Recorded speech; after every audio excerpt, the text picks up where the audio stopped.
Ay, panaginip lang naman pala. Buti hindi ako ulit naihi. Bad trip. Pinangungot pa nga. Kasama pa yung kumag na si... Ah!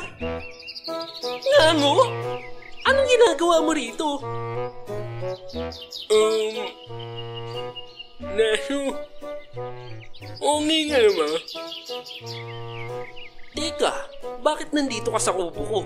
Pinangungot na nga ako sa panaginip dahil sa'yo tapos ikaw pa tong una kong makikita sa pagising. Nangaano kayo, ha? Alam mo ba, nasa panaginip daw kita. Kasama kita sa daan nung may biglang nabangga akong... Ah! Sige, tampal ka sa akin. Tiyanak! Sinabi nang hindi ako tiyanak. Ako si Tampalina at isa akong lambana.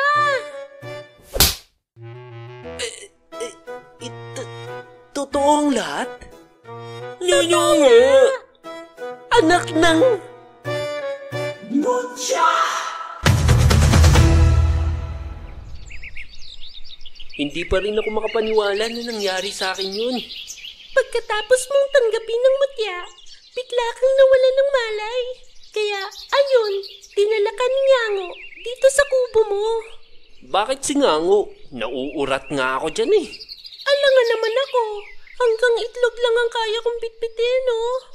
Wawa, ningawan lang ng masalamat. Hirap na nga umuhanin ka. Ang mingat-mingat mo. Wow! Pinainom nyo ba naman sa akin lahat ng balot sa basket ko eh, ha? Nangaano kayo eh, ha? Bahala nga kayo dyan. Ngayong gising ka na, palabasin mo na ang mutya sa katawan mo para maibigay ko na yan kay Maria Makiling at nang maitago niya ito sa mga aswang. Si Maria Makiling? Yung sinasabi na niwana daw na ng mamantay sa munok ng Makiling?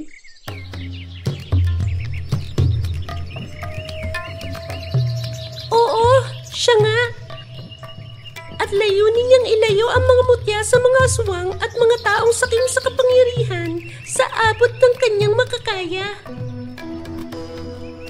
At kaming mga alagad niyang lambana, ang inatasan niya na kunin ang mga pinagkukublihan ng mga mutyang mahanap naming pakalat-kalat sa mundo, katulad ng itlog na dala-dala ko kagabi. Oh, tapos? Kaya ngayon, para lumabas ang mutya sa iyong katawan, kailangan ito ay bukal sa loob mo at kusa mong ibigay sa akin.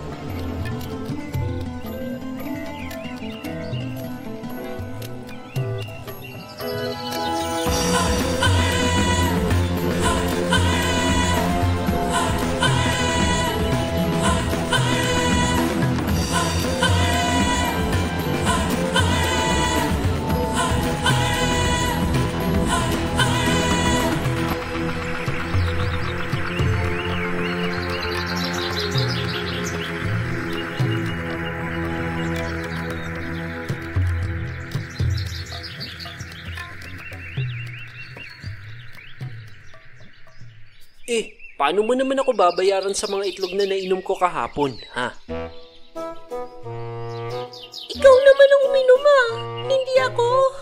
Ikaw ang nag-utaos. Ikaw ang uminom. Hindi ko iinumin yun kung hindi mo sinabi. Hindi ko sasabihin yun kung wala sa panganib yung buhay natin. Hindi kami madadamay sa panganib kung hindi mo ako binagay, ha?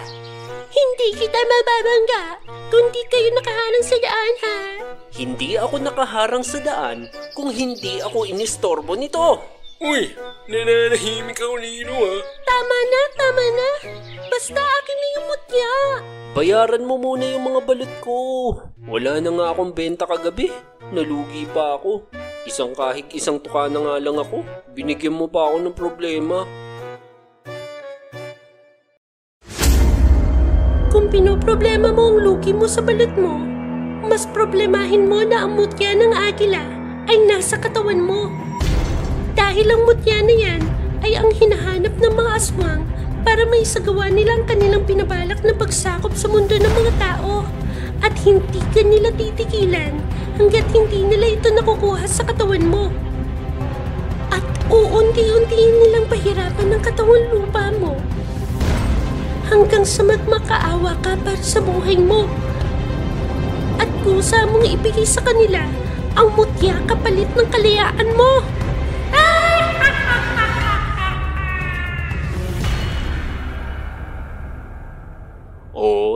Di ito na. Madali naman akong kausap eh. Ito naman, hayaan mo na yung mga balot. Maliit na bagay. Ano man meron sa mutya ng Angela? Makiusong-usong kuhanin ng mga aswang. Dahil ang kakayahan na kayang ibigay ng mutya ng Agila sa taong may hawak nito ay ang kakayahang makalipad. Hindi lang basta simpleng paglipad. Ito ay nagbibigay ng kakayahang makalipad sa ibabaw ng malakas na bagyo. Ayos ng trip ng mga aswang ah. Feeling siya ng gula sa bagyo ah. Hindi. Napag-alaman kasi ni Maria Makiling na nais kunin ng mga aswang ang mutya ng bahaghari. At ang mutya ng bahaghari ay nakakubli sa tuktok ng bagyo kung saan walang sino man ang maaaring makaabot nito kundi ang taong may hawak ng mutya ng Agila.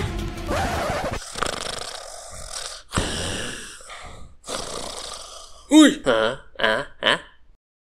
Nenga, ano naman meron sa mutya ng bahaghari?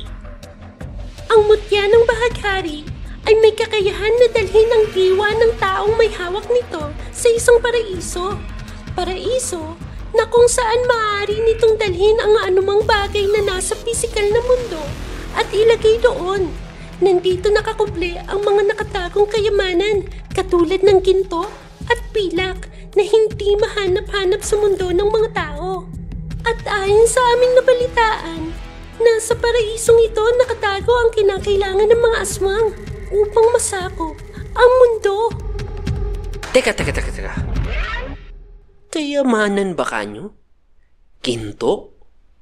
Pilak?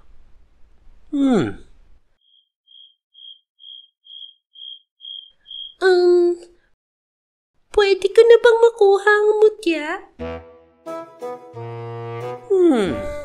Parang may naisip akong magandang ideya. Naku! Sinasabi ko na nga ba eh. Mukhang alam ko na kung saan papunta to. Dahil hindi mo naman ako kayang bayaran sa mga nalugi kong balot, pero hindi mo rin naman kayang makuha sa akin ng mutya kung hindi ko ito kusang loob na ibibigay sa'yo. Samahan mo muna akong kunin ng mutya ng bahaghari para makakuha ako ng konting kayamanan doon. Pambayad lang sa utang mo sa akin. Ayos ba yun? Naku!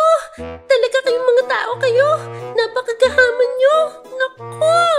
Hoy, excuse me lang ah. Baka nakakalimutan mo. Ikaw ang may atraso sa akin. Di ko naman kukunin lahat. Sakto lang pambayad sa nalugi ko. Ewan ko sa'yo. Pumayag ka na kasi. Pangako, hindi ako magiging gahaman. Kukunin ko lang yun dapat na para sa akin. Tandaan mo, ikaw ang may dahilan bakit nasa akin na mutyang to. Di ko rin naman ginusto mangyari lahat ng to eh, no? Hey naku, basta sa oras na baliin mo yung pangako mo, humanda ka sa akin. Pag nakuha na natin ang mutya ng bahaghari at nakuha mo na yung ginto at pilak na katumbas ng mga balot mo, ibigay mo na sa akin ang mga mutya para maihatid ko kay Maria Makiling. Maliwanag? Yes! Oh, quiz na tayo ah. Oo na. Sige na. Maghanda ka na. Dahil bukas na bukas, magsisimula na tayong maglakbay. Aalis muna ako. Babalik na lang ako bukas. Ayos! Magre-ready na rin ako. Teka. Sino may sabing sasama ka? Hoy! Mga naninimunan mo. Inunuyan mo na akong panumin ng malog yung mga aswang eh. Ang nga nakamanay sa mga yun eh. Di naman ikaw. May ulang ka ba sa akin, huy? Oo nga no. O di babalatuan na lang kita. Kesa pa makasama kita sa paglalakbay no. Maboboset lang ako sa'yo. Hindi mo eh. Sasama ako. Teka, ako may pakpak. Ako may mutya. Oh, ano naman? Makakalipad ka ba? Hindi. Di hindi ka makakasama. Matip naman oh.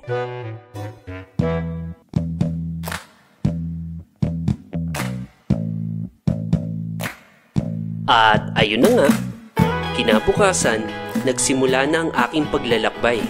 Pero may isang problema.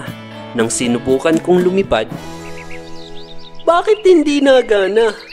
Eto na nga bang sinasabi ko?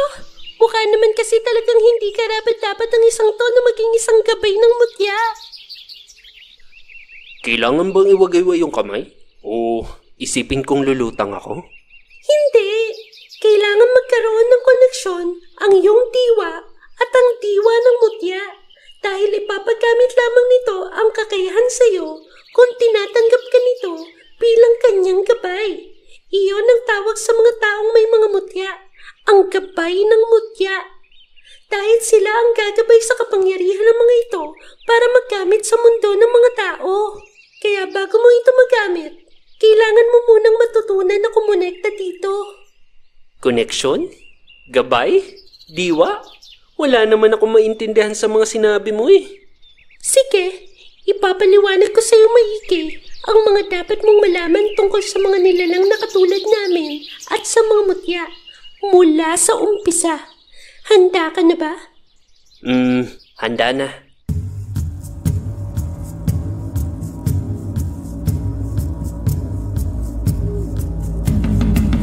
May mga kwento kayong nababasa mula sa mga libro o naririnig mula sa mga matatanda na nagsasabing alam nila ang tungkol sa amin. Ngunit, paano kung sabihin ko sa iyong ang inaakala nilang katotohanan? Sa likod nito ay may tunay na kwento na kailanman ay hindi nila nalaman. Kaya mula sa nilalang na katulad ko, sasabihin ko sa iyo ang aming kasaysayan. Lambana, Diwata, Nuno, Duwende, Kapre, Tikbala, Punyango, Sirena, San Telmo, Encanto, at iba pang mga uri ng kakatuwang nilalang. Kami ay tinaguri ang sabi-sabi, kwento-kwento, at alamat. Lahat kami ay may kakayahan na magpakita o hindi sa pisikal na mata ng mga tao. Ngunit, kapag kami ay nahawakan o nadikitan ng isang tulad ninyo, ang taong ito ay magkakaroon ng kakayahan na makakita ng mga nilalang na katulad namin kahit hindi namin ipinapahintulot. Hindi lang siya, kundi mamanahin din ang kakayahang ito ng ilan sa kanyang susunod na salinlahi. Iyon ang dahilan kung bakit nakita mo ako ng gabing iyon. Dahil doon, sinikap namin ilayo ang aming presensya sa mga tao. Nagtago sa inyong mga kamalayan habang pinagmamasdan kayo sa malayo. Umiwas kami sa pakikihalubilo sa inyo. Dahil ang pakikipag-ugnayan sa mga tao ang dahilan kung bakit nalagay sa panganib ang mga nilalang na katulad namin. Bakit? Anong nagawa namin sa inyo? Noong binuo ng Diyos ang mundo at ginawa ang tao, nag-aklas ang ilang mga anghel at nagrebelde dito dahil nakita nilang mas mahal ng may kapal ang kanyang likha kahit ang mga ito ay walang kapangyarihan na katulad nila. Kaya ang Diyos ay nagalit at mula sa langit, pinagsak ng may kapal ang mga anghel na puno ng inggit. Sinumpa sila at natanggal ang kaningningan nila bilang mga anghel. At sila'y naging mga kasuklam-suklam na masasamang espiritu at nagpagala-gala sa ilang bahagi ng mundo. Habang ang mga ningning nila sa pagiging isang anghel ay naiwan na palutang-lutang sa ibabaw ng lupa. Kahit na ang mga ito ay hindi masasama, hindi na ito muling makakabalik pa sa langit dahil ito'y galing sa mga anghel na sinumpa. Hindi rin ito nawawala o namamatay dahil sila'y mga kaluwalhatian ng mga makalangit na nilalang. Kaya ang mga ningning na ito ay nagpalaboy-laboy sa lupa mula pa ng likhain ng mundo. Sa ilang bilyong taon na ang mga ito ay namalagi sa mundo, ang mga ito ay unti-unting nagkaroon ng kaanyuan. Iba't ibang uri, iba't ibang wangis. At ito ang tinatawag na mga sinag. Lambana, Diwata, Encanto, Punyango, Sirena, San Telmo, Duwende, Tikbalang, Kapre, at iba pa. Iisa lamang ang pinanggalingan, ang mga ningning ng mga sinaunang anghel na nagrebelde sa may kapal. Sila ang mga sinaunang sinag. Nagkaroon sila ng kakayahan ng mga anak at dumami katulad ng mga tao. At kami ang makabagong henerasyon ng mga sinag. Iyon pala ang pinanggalingan nyo. Kayo ay mga sinag. Pero ano naman ang koneksyon ninyo sa mga mutya? At bakit mo naman nasabi na ang mga tao ang dahilan kung bakit nalagay sa panganib ang katulad nyo? Noong nagkaroon ng mga kaanyuan ang mga unang sinag, sinubukan nilang makihalubilo sa mga tao upang mahalin ang mga ito at pagsilbihan. Tulungan sila sa mga pang-araw-araw nilang pangangailangan na kaya nilang maibigay sa mga tao bilang mga sinag. Dahil hindi na sila muling makakabalik sa langit upang pagsilbihan ng Diyos, iniisip nila na sa ganitong paraan, para na rin nila itong pinagsilbihan muli sa pangangalaga sa mga tao na kanyang nilikha. Ngunit, di kalaunan, sa kanilang pagtulong, ang pasasalamat ng mga tao ay naging paghanga, at ang paghanga ay naging pagsamba. Kinalimutan ng mga tao na ang may kapal lamang ang dapat nilang sambahin at hindi ang mga sinag na ang layunin lang ay tumulong sa kanila at sila'y mahalin. Ngunit may ilang mga sinaunang sinag na nahulog sa tukso at tinanggap ang pagsamba ng mga tao. Kinalimutan nila ang katotohanang sila ay mga sinag lamang, mga ningning ng mga rebeldeng anghel na sinumpa ng Diyos. Naisip nila na maaari rin pala silang maging Diyos at sambahin ng mga tao. Kung ganoon, sila ang mga naging Diyos-Diyosa noong unang panahon? Tama! Ang mga malalakas na sinag na ito ang naghari sa mga tao. May iba na tinatawag na Diyos ng bahaghari, Diyos ng araw, Diyos ng dagat, Diyos ng bulkan, Diyos ng kagubatan, Diyos ng digmaan, at kung ano-ano pa. Dahil dito, kinalimutan ng mga tao ang tunay na Diyos na siyang lumikha sa kanila at sinamba ang mga Diyos-Diyosang ito. At doon nagsimula ang pinakamalagim na panahon ng mga sinag sa kamay ng tunay na Diyos. Pinaranas niya sa mga sinaunang sinag ang kanyang pagsik. Upang hindi na muling maghari at sambahin ang mga sinaunang sinag na itinuring ng mga Diyos-Diyosan, bawat isa sa kanila ay kinulong sa isang kristal. Sila ay nawalan ng silbi sa pisikal na mundo. Ngunit maaari nilang ipahiram ang ilan sa kanilang mga kakayahan sa isang taong magmamayari ng kristal na kanilang pinagkukulungan. Sa gayon, sila ay magiging kagamitan lamang at hindi na muling sasambahin bilang mga Diyos-Diyosan. Ang mga kristal na iyon ay ang tinatawag na mga mutya. Ang mga mutya ay may mga diwa. Ang diwa ay ang mga dating sinag na nakakulong sa loob ng mutya. Bukod doon, sinira ng Diyos ang kaalaman ng tao tungkol sa mga sinag. Ang mga nagawang kabutihan ng mga sinaunang sinag ay kanilang nakalimutan. Ang katotohanan sa likod ng mga kwento ay hindi na nila muling naalala at natabunan ito ng iba't ibang mga haka-haka, bersyon at naging mga alamat na lamang na hindi talaga tunay na nangyari. Dahil sa takot ng mga ibang sinag na natira na hindi naging Diyos-Diyosa ng mga tao at namumuhay lamang ng mapayapa, sila hindi na muling nakipag-ugnayan sa mga tao at nahati sila sa dalawang pangkat. Ang iba ay nanatili sa ibabaw ng lupa, ngunit inalayo ang kanilang sarili sa mga tao sa takot na muli itong pagmula ng pagpaparusa ng Diyos. Iyon ang aming mga ninuno. At ang iba naman ay nanirahan sa ilalim ng lupa, gumawa ng kanilang sariling mundo at ito'y isinarado upang walang ibang makapasok, lalong-lalo na ang mga tao. Iyon ang kasaysayan ng mga sinag at mga mutya. Ibig sabihin, ang mutya na meron ako ay naglalaman ng isang makapangyarihang sinag? Tama! At makikilala mo siya sa panahon na magtagpo ang inyong mga diwa. Anong pangalan niya? Wala akong ideya. Hindi namin alam ang pangalan ng mga nasa loob ng mutya. Tuluyan namin nalimutan ang kanilang mga pangalan. Bakit hindi na lang kayong mga sinag ang gumamit ng mutya? Bakit kaming mga tao lang? Dahil iyon, ang sumpang kalakip ng pagkakakulong sa kanila, ang maging isang kagamitan lamang ng mga taong minsan silang sinamba. Bakit gustong kunin to ng mga aswang? Hindi ba sila mga sinag? Hindi mga sinag ang mga aswang. Sila ay mga tao rin na katulad ninyo. Pero mahabang kwento rin ang patungkol sa kanila.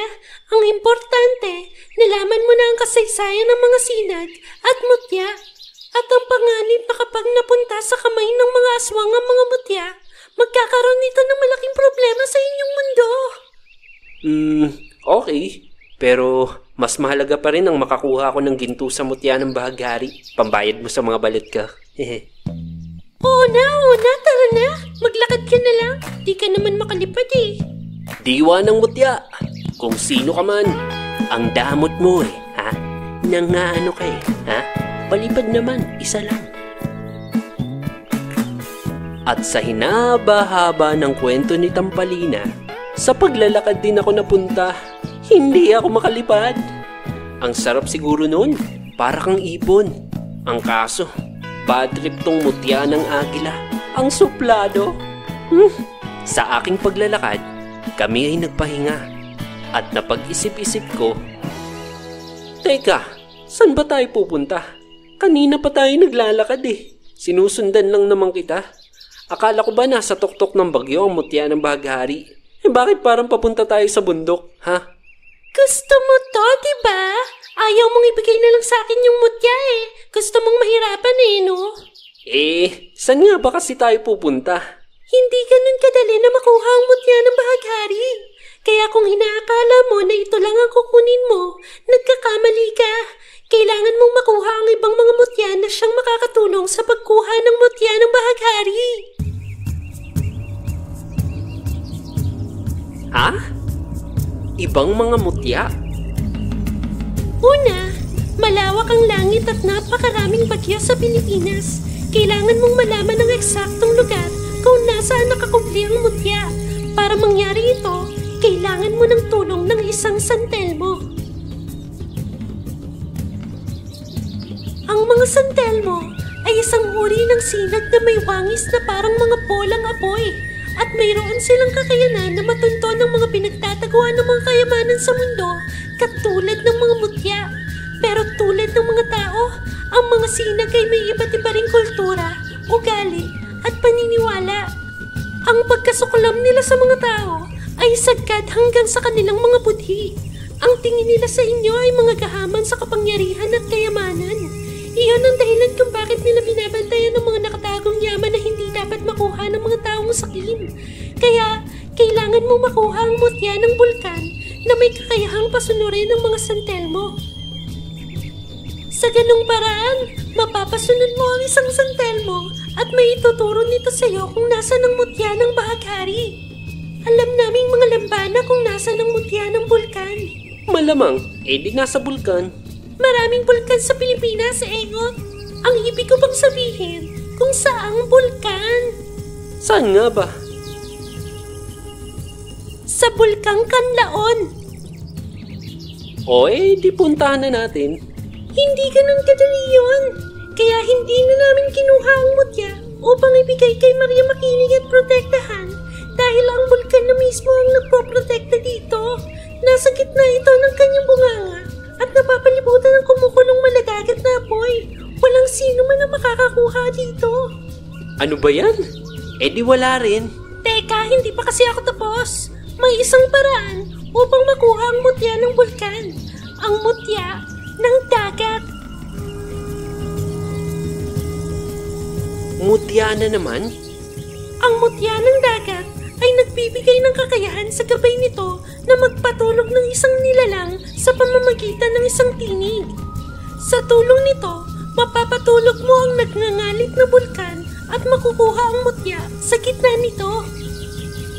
Saan naman natin makukuha yung mutya ng dagat na yan? Hulaan ko, sa dagat. Sa Imbornal, malamang sa dagat. Tatanong lang. Sa dagat ng Visayas, kung saan pinamumugaran ito ng mga sinag na nagproprotekta dito, kaya hindi rin natin ito basta-basta makukuha.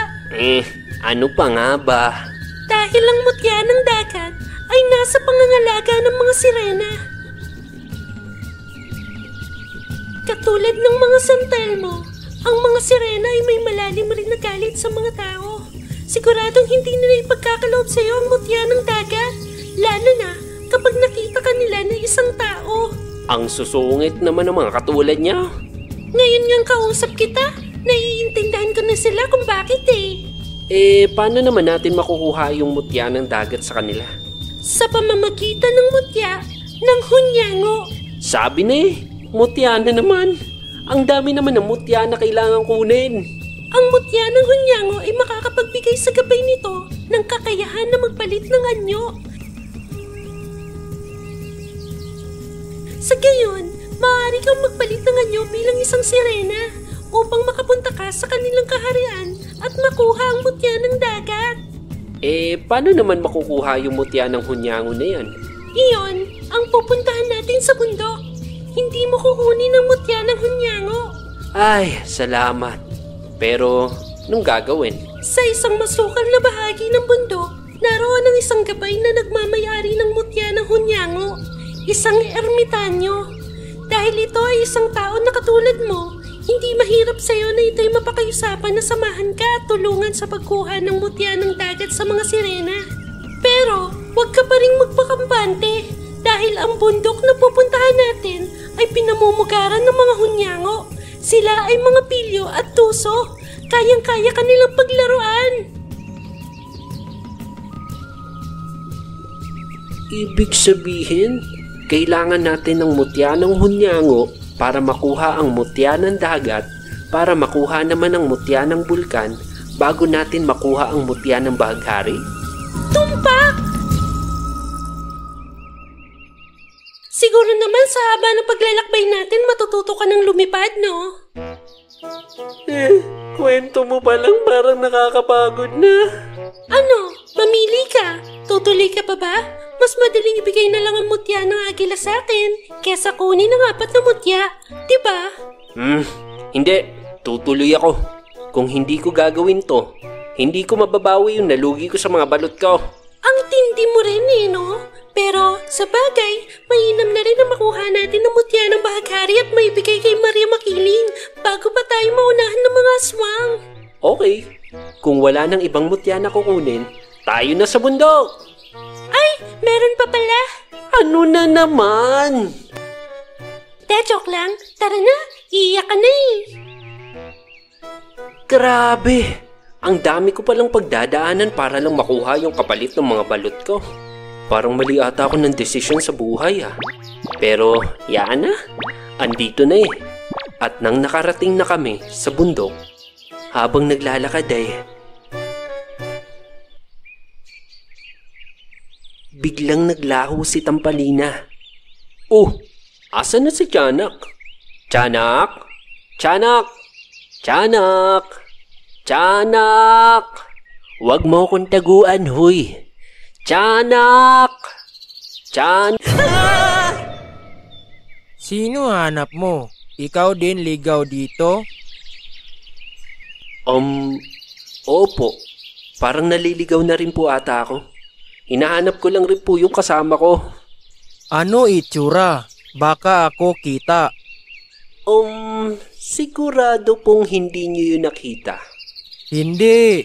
Sa akin mo sabi itsura. Baka sakali ako kita. Hindi nga po. Di niyo po yun makikita. Hindi nga. Sabi mo na nga itsura. Baka sakali ako kita. Kahit nasabihin ko po ang itsura, siguradong hindi niyo nga ho yun makikita. Subok mo ako. Pag ako kita yan Ang kulit naman ni Tatang. Sige na nga ho. Babaeng maliit ho. Isang dangkal parang unano. Tapos mukhang mataray tsaka mukhang masungit ho. Sa sobrang stress sa buhay, ayun, kalbo. Kung maniniwala pa ho kayo, may pakpak na parang gamo-gamo. Oh, may nakita ho ba kayo? Ako wala kita. Kasi ako bulag. Puset! Anong ginagawa niyo po dito sa bundok? Tapos wala pa po kayong kasama.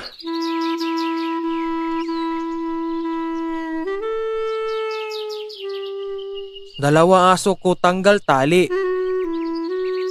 Iwan ako dito. Gusto ko na balik sa bahay. Antay na ko anak ko na may sakit.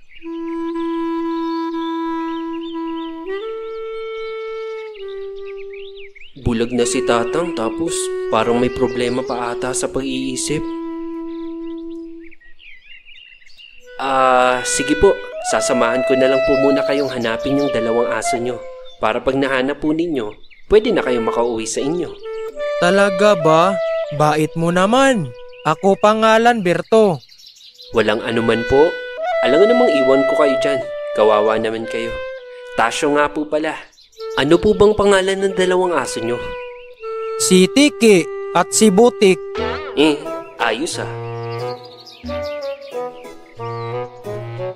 Ayun na nga, imbis na makapunta sa ermitanyo, tinulungan pa nga ang bulag na si Mang Berto. Wala naman akong magawa, kesa naman iwan ko.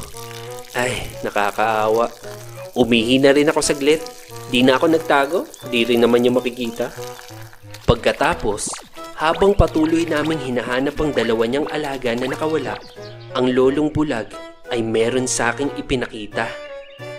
Tiki, Butik, Tiki, Butik. Alam mo ba, ako meron ginto. Po? Ginto? Oo, ito oh. Wow! San po ninyo yan nakita? Sa akin pamana ng tatay. Kaso, ako sa bayan sangla ito para ako bili gamot anak ko may sakit. Ganun po ba? Sana ako rin makahanap ng ginto para di ko na kailangan problemahin yung mga mutyang to. Ay, nahulog.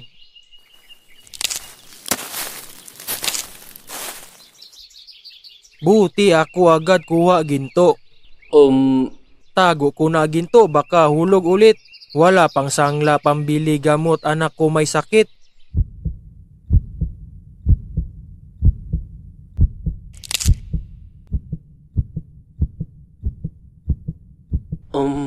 Tatang. Bato po yung napulot nyo. Eto po yung ginto oh. Ay, kabait naman ere.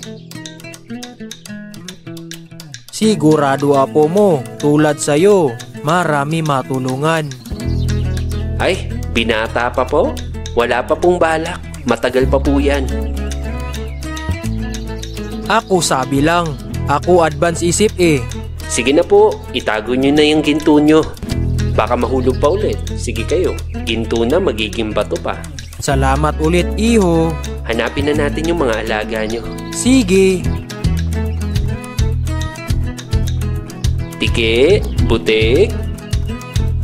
Tiki, Butik. Ay, sana ako rin makahanap ng ginto. Pero mukhang pahirapan pa ata magkaroon. At sa haba-haba ng aming paghahanap, mukhang ibang hayop ata ang bumungad sa aming harap.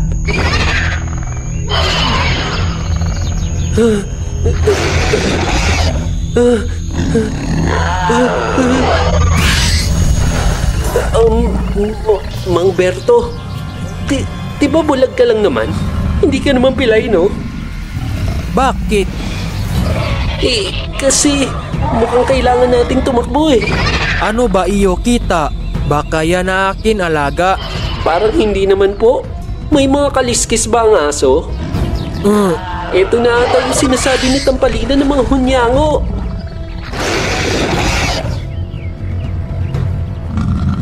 Huwag niyong sasaktan si Mang Berto.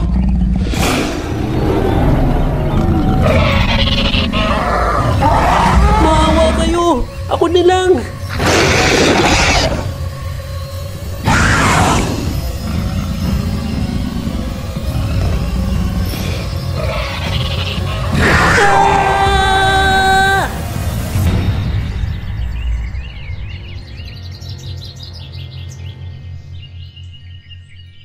Joke lang nga ni. Emmy lang yon. Korek. Tama na, OA na ng mukha mo. Di ka naman namin aanuhin eh. Sorry nga ni. Sensya na, napag-utusan lang. Sinusubo ka lang naman namin eh. Napag-utusan? Sinusubo? Hindi ko maintindihan. Bakit? Sinubok nga para makita kung karapat dapat kang humarap sa gabay ng mutya ng hunyango. Dahil hindi namin pinahihintulutan basta-basta ang sino mang taong mangahas na pumasok sa aming teritoryo. Kailangan nito ay may busilak na puso upang mapagkatiwalaan. Kung ganun, sinong nag-utos sa inyo? Eh di yung erbitan nyo. Ang gabay ng mutya ng hunyango. Nasan siya? Hulaan mo nga ni. Teka! Tiki at butik? Kayo si Tiki at butik? Tama nga ni. Ako si Tiki. Korek. At ako naman si Butik. Ibig sabihin, ang ermitanyo ay...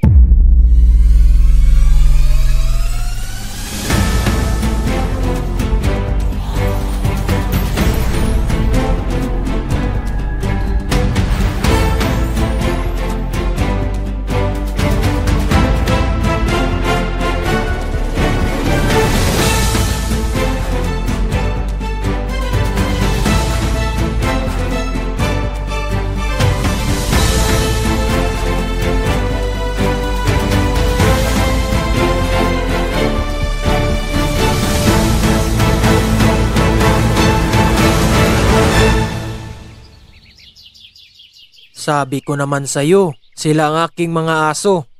Talaga ba, Tata Berto? Aso talaga? Korek. Aso nga ni. Hayaan nyo na. Effective naman, di ba? Hindi po kayo bulag? Hindi. Ibig sabihin... Huwag kang mag-alala. Meron din ako niyan. Nakalain mo yun? Nakapasa ang kumag. Tiyanak! Ibig sabihin, alam mo ang lahat ng to? Matagal ko ng kaibigan si Tata Berto. Isa siya sa mapagkakatiwalaang tao na naging karapat-dapat bilang maging gabay ng mutya. Ang mutya ng hunyango. Humingi ako ng tulong sa kanya na subukin ang iyong pagkatao dahil hindi basta-basta ang pagiging isang gabay at kailangan mapatunayan mong ikaw ay karapat-dapat para dito. Paano niyo ako sinubok?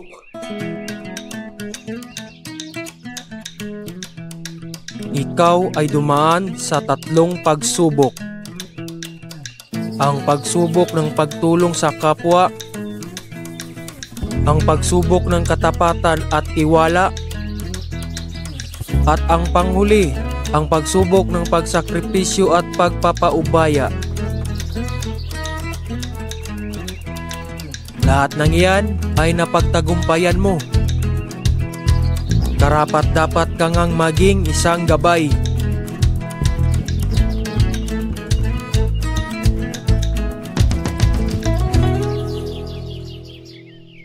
Pero, isa lang naman ako magbabalot. Ang gusto ko lang talaga mabawi yung nalugi ko. Tasyo, may mga darating sa ating buhay na kahit hindi mo tanggapin, ay kailangan mong harapin. Pero, hindi ko nga magamit yung mutya na meron ako. May dahilan ang lahat ng bagay. Kailangan mo lang itong alamin. Sa tingin ko po, di naman talaga ako karapat-dapat. Ang pagtingin mo sa iyong sarili ay hindi sukatan kung ikaw ay karapat-dapat o hindi. Pero, paano kung hindi naman talaga ako karapat-dapat? Bago ko sagutin yan, ako rin may tanong. Anong tunog ng isang kamay na pumapalakpak? Ha? Ano? Aray! Kanina ka pa Ang drama mo Sa ngayon, hindi na mahalaga yan. Ang importante,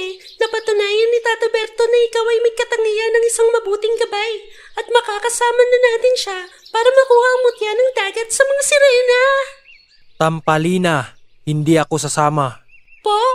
Pero, iyon ang napag-usapan natin, hindi ba? Nagbago ang aking isip nang mapatunayan kung magiging mabuting gabay ang isang ito ng aking mutya. Kung ganun po, ibibigay mo sa kanya ang iyong mutya? Ganon na nga, basta maibalik mo ito sa akin pagkatapos ng inyong paglalakbay.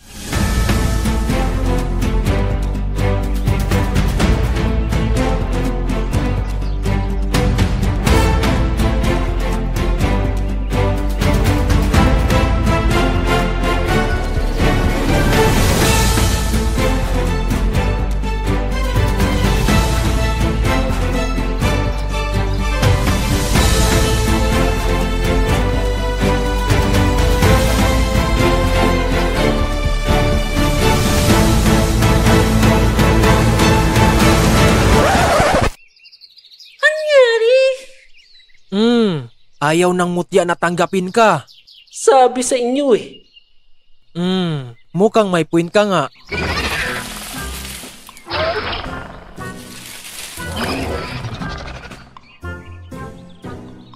Huli ka nga ni. Tata Berto, may nakita kaming umaligid-aligid na tao. Kore-kore-kore-kok. Kami nang bahala dito nga ni.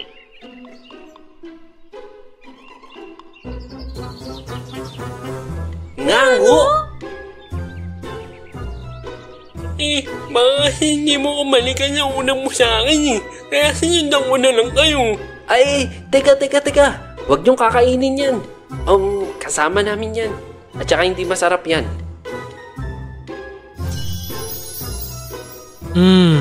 Mukhang may napili na ang mutya. Si Ngango? Hindi naman siya ang nasubok ah. Sinubok ko si Tasyo ayon sa aking pamantayan. Ngunit ang diwa ng mutya ay pumili ng kanyang sasamahan. At sa pagkakataong ito, ikaw, Ngongo. Ngango mo! Ngango, pinili ka ng mutya. Tinatanggap mo ba ang pagiging gabay niya? Sino man naman ako mananumanggi. Omo, ninananggap ko mo.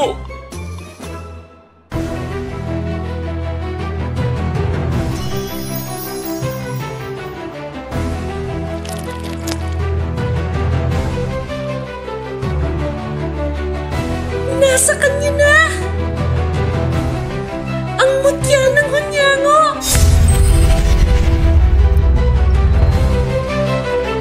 Mutya!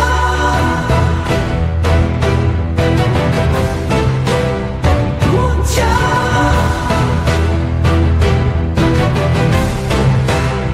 Mutya! Ibig sabihin, makakasama nga natin siya.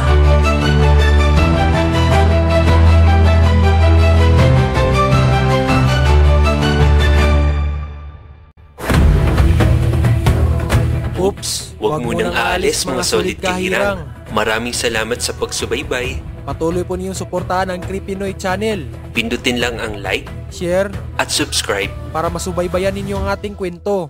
Hit nyo rin ang notification bell para ma-update kayo lagi sa ating susunod na upload.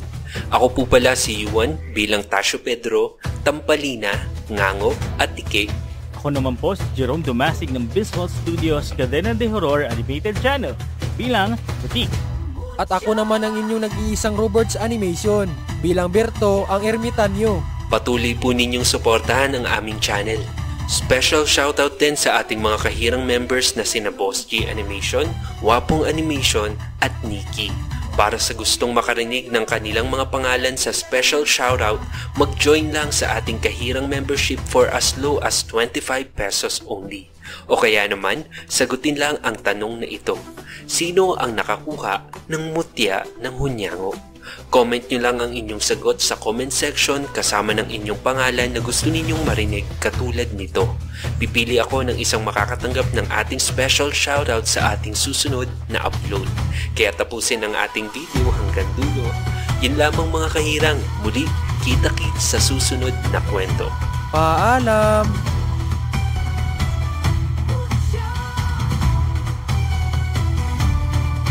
Mutya!